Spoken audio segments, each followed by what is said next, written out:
Interview. Bien loin des stades de rugby, Isabelle Iturburu fait ce samedi 2 septembre ses premiers pas à la tête de 50 Inside sur TF1, une semaine après les adieux émouvants de Nikos Aliagas. Fan de rugby, mais pas que. Fraîchement arrivée sur TF1 où elle sera l'un des visages de la Coupe du Monde de rugby 2023, en France, du 8 septembre au 28 octobre, Isabelle Iturburu va également ce samedi 2 septembre prendre les rênes de 50 Inside, le magazine People de TF1. Le week-end dernier, Nikos Aliagas a d'ailleurs eu une pensée pour la journaliste lors de ses adieux à l'émission. Isabelle est une fille brillante, solaire, sérieuse. Longue vie à cette émission que j'ai vue naître et que j'ai accompagnée pendant 16 ans. Je vous embrasse très fort et c'était un honneur. L'ancienne figure de Canal+ s'est confiée à Télé Loisirs. Isabelle Iturburu, ça va être du stress d'animer 50 Inside. Télé Loisirs, dans quel état d'esprit êtes-vous avant votre première à la tête de 50 Inside?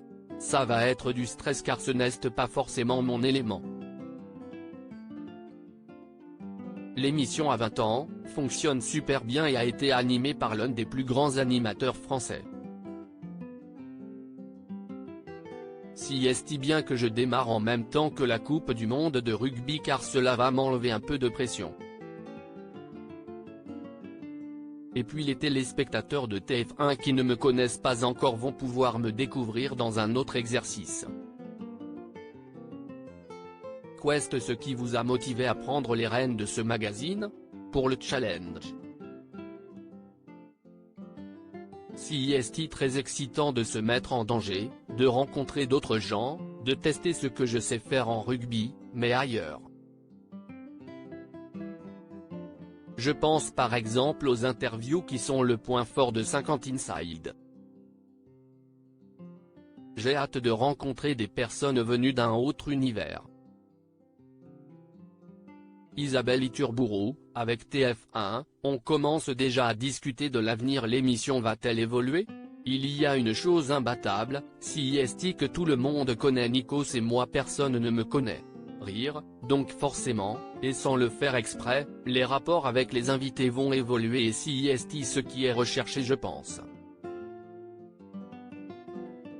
Si est un peu ce qui s'était passé lorsque j'étais à la tête du tube sur Canal+. J'étais l'animatrice du rugby qui recevait les mastodontes de la télé et ça fonctionnait. Quels autres types d'émissions pourraient vous intéresser? Ce que je vais faire sur la Coupe du Monde de rugby avec le mag, si est là où je me sens le mieux, avoir des gens autour de moi et que ce soit divertissant. Si est ce qui me plaît. TF1 est l'endroit où on peut se permettre de créer et tenter des choses. On commence d'ailleurs déjà à discuter de l'avenir pour me trouver des choses qui me correspondent.